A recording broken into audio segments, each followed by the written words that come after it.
दोस्तों, सर्व शिक्षा अभियान जो कि पॉपुलरली एसएसए के नाम से फेमस है, इसके तहत अब इसका नाम समग्र शिक्षा हो गया है।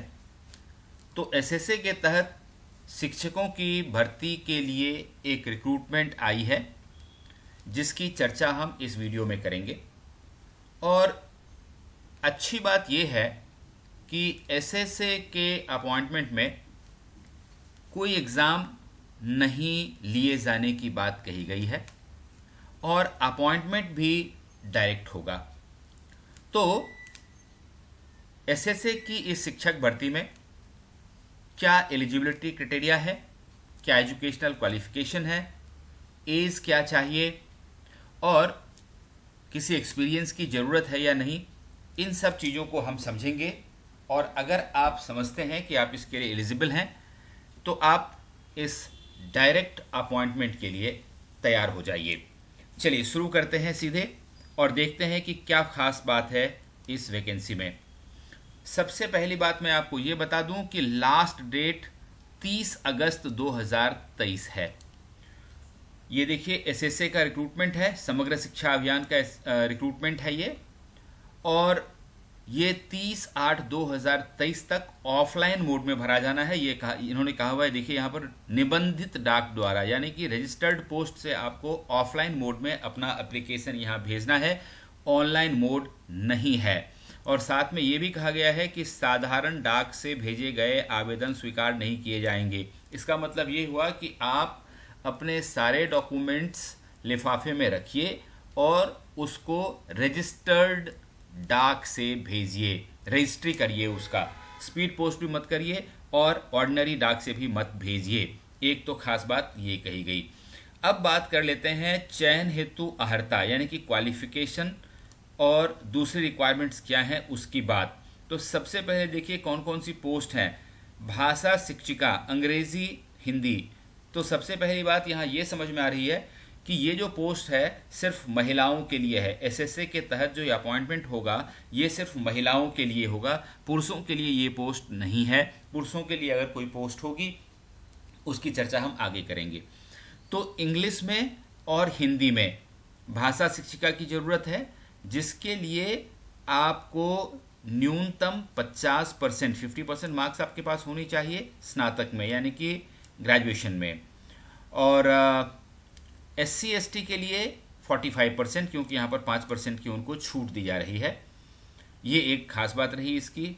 इसके बाद यही नियम गणित की शिक्षिका के लिए भी लागू होगा और विज्ञान की शिक्षिका के लिए भी। क्रम संख्या 6 से 10 तक अनिवार्य रूप से बीएड होना जरूरी है। इन सारे पोस्टों के लिए आपका बीएड होना जरूरी है और उस सब्जेक्ट में, जिस सब्जेक्ट का आप टीचिंग करेंगे, उसमें आपका ग्रेजुएट होना बहुत ज़रूरी है। इसके बाद सामाजिक विज्ञान शिक्षिका का पोस्ट है। और एक खास बात कही गई है कि जो फिजिकल एजुकेशन टीचर होते हैं उनके लिए बैचलर्स इन फिजिकल एजुकेशन, और जिसको हम लोग डिग्री भी कहते हैं, ये होना ज़रूरी है। इसके साथ साथ 6ठी क्लास से 8वीं क्लास तक के लिए जो पढ़ाना ज़रूरी होता है उसके लिए आपको सीटेट या स्टेट की टीईटी जो होती है या फिर सीटेट जो है वो पास करना ज़रूरी होगा। और केवल शारीरिक शिक्षा शिक्षिका के लिए ये बात कही गई है, पीईटी फीमेल के लिए ये बात कही गई है कि 9वीं से 12वीं के लिए जो पीईटी फीमेल अपॉइंट होंगी उनके लिए टीईटी अनिवार्य बिल्कुल भी नहीं है। बस ये चीज़ आप ध्यान रखें। बाकी दूसरी जो खास बात यहाँ कही गई है वो ये देखिए, आपकी मिनिमम जो एज है वो 21 ईयर्स की होनी चाहिए फॉर्म भरने के लिए। ये आयु सीमा की बात यहाँ कही गई है देखिए।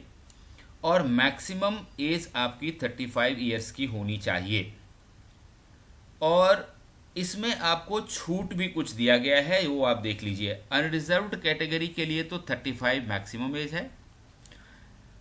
Unreserved female, EWS female, BC female, इनके लिए 38 ईयर्स यानी 3 साल की छूट दी गई है। एक्सट्रीमली बैकवर्ड क्लासेस के जो कैंडिडेट्स होंगे और बैकवर्ड क्लासेस एनेक्सर 1 एनेक्सर 2 में ये लिस्ट दी गई है, कौन सी जातियां हैं जो एक्सट्रीमली बैकवर्ड क्लास में आती हैं, कौन सी बैकवर्ड क्लास में आती हैं।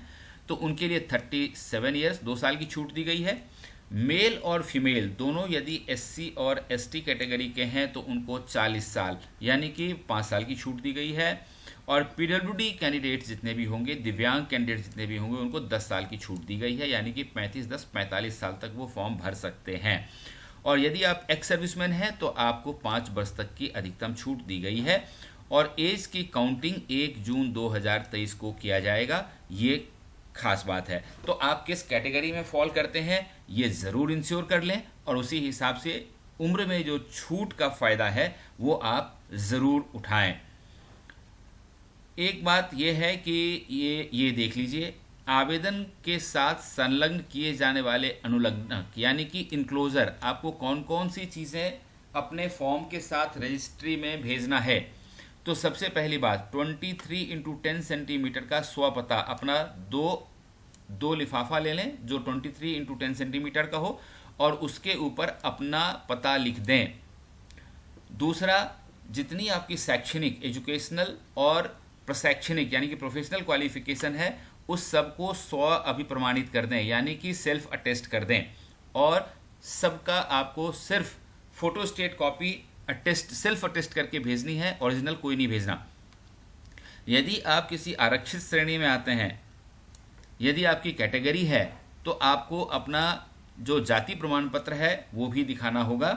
तो ये सारी चीज़ें आप इनके साथ अपने फॉर्म में रख करके और इसको रजिस्ट्री करके भेजें। एक चीज़ जो खास बात कही गई है वो ये है कि अपूर्ण और अहस्ताक्षरित आवेदनों को स्वीकार नहीं किया जाएगा, यानी कि आपका एप्लीकेशन हर सेंस में कंप्लीट होना चाहिए और सिग्नेचर भी उसके ऊपर ज़रूर होना चाहिए। और ये देख लीजिए, मैं ये दिखाऊं कि कहाँ कहाँ वैकेंसी है। तो देखिए ये सारी वैकेंसी है यहाँ पर। मैं पूर्णकालिक शिक्षिका भाषा अंग्रेजी और हिंदी के लिए 2 वैकेंसी है। पूर्णकालिक शिक्षिका महिला, ये फुल टाइम टीचर हैं, मैथ्स के लिए टोटल 2 वैकेंसी है। उसके बाद पूर्णकालिक शिक्षिका महिला विज्ञान के लिए 2 वैकेंसी है। पूर्णकालिक शिक्षिका महिला सामाजिक विज्ञान के लिए भी 2 वैकेंसी है। और पूर्णकालिक शिक्षिका महिला शारीरिक शिक्षा पीईटी के लिए भी 2 पोस्ट है। तो इस तरह से ये कुल 10 पोस्ट हैं जो कि पूर्णकालिक यानी कि फुल टाइम है, और ये कक्षा 6 से 8 6 to 8 को पढ़ाने के लिए हैं। अब 9 to 12 की बात कर लेते हैं। 9 to 12 को पढ़ाने के लिए पूर्णकालिक यानी कि फुल टाइम, हिंदी 2 और इंग्लिश 2 यानी कि कुल 4 पद हैं यहाँ पे देखिए। इसके बाद पूर्णकालिक शिक्षिका महिला विज्ञान फिजिक्स और गणित पढ़ाने के लिए 2 वैकेंसी है। पूर्णकालिक शिक्षिका यानी कि फुल टाइम टीचर महिला फीमेल कैंडिडेट के लिए विज्ञान पढ़ाने के लिए केमिस्ट्री और बायोलॉजी 2 पोस्ट है। इसके बाद पूर्णकालिक शिक्षिका महिला सामाजिक विज्ञान के लिए 2 पोस्ट है। और पूर्णकालिक शिक्षिका अर्थशास्त्र इकोनॉमिक्स पढ़ाने के लिए 2 पोस्ट है। तो ये इस तरह से ये पूर्णकालिक पोस्ट हैं सारे, यहाँ अंशकालिक पार्ट टाइम कोई नहीं है, सारे पूर्णकालिक पोस्ट हैं। और ये 12 पोस्ट हैं। तो ये है डिस्ट्रीब्यूशन की किस विषय में कितनी वैकेंसी है। अब मैं आपको ये दिखा दूं कि ये जो वैकेंसी है ये झारखंड गवर्नमेंट की तरफ से देवघर डिस्ट्रिक्ट से आई है। और जब ये ओरिजिनल वेबसाइट है उसका, जब आप देवघर डिस्ट्रिक्ट के वेबसाइट पे जाएंगे तो ये देखिए recruitment notice for teachers in Jharkhand girls residential school, ये निकल करके आएगा। जब इसके ऊपर आप क्लिक करेंगे तो ये देखिए यहाँ पर में लिखा हुआ है recruitment notice for teachers in Jharkhand girls residential school. और यहीं पर में ये समग्र शिक्षा अभियान झारखंड एजुकेशन प्रोजेक्ट लिखा हुआ है, एसएससी की तरफ से ये पोस्ट है। ये देखिए 8 तारीख से फॉर्म भरा जाना शुरू हुआ है और 30/8 तक ये फॉर्म भरा जाएगा। यहीं पर में ये वैकेंसी है जो एडवर्टीजमेंट मैंने आपको दिखाया है। तो आप इसको खोल लेंगे तो ये वाला एडवर्टीजमेंट आपके सामने खड़ा हो जाएगा। और यही है झारखंड शिक्षक परियोजना देवघर समग्र शिक्षा अभियान की तरफ से ये वैकेंसी आई है। और ये विज्ञापन संख्या देखिए ये 1 है, ये इसका एड्रेस है, यहीं पर में आपको अपना फॉर्म भरना है। झारखंड बालिका आवासीय विद्यालय में शिक्षिकाओं के चयन हेतु आवश्यक सूचना। बाकी जो ज़रूरत की चीज़ें थी वो हमने आपके साथ डिस्कस कर ली। आप इस चैनल को सब्सक्राइब कर लीजिए ताकि आगे आने वाली वैकेंसीज के बारे में आपको लगातार जानकारी मिलती रहेगी। और अगर आपका कोई प्रश्न है तो कमेंट बॉक्स में ज़रूर लिखिए।